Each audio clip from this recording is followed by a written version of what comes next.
Celebriamo oggi la quarta domenica di Pasqua, giornata del Buon Pastore, giornata mondiale di preghiera per le vocazioni, giornata in cui tutti siamo invitati a pregare per i sacerdoti, per i religiosi, le religiose, per i missionari e per tutti coloro che hanno scelto di donare la vita per gli altri. Giornata che ci invita a prendere maggiore coscienza del problema delle vocazioni per la vita e la missione della Chiesa.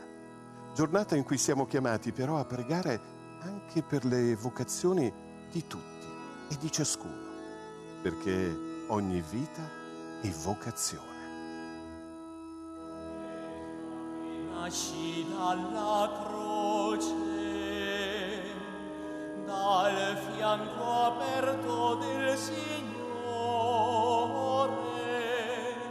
dal nuovo Adamo sei plasmata, sposa di grazia nella santità. Chiesa che vivi nella Pasqua, sei dallo Spirito redenta, vivificata dall'amore, resa feconda nella carità,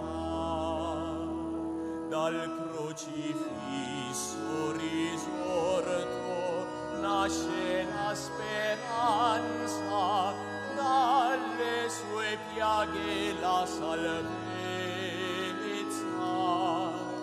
nella sua luce noi cammineremo, Chiesa redenta dal suo amore. Presiede l'Eucaristia Monsignor Giacomo Morandi, segretario della Congregazione per la Dottrina della Fede. Del Padre, del Figlio e dello Spirito Santo.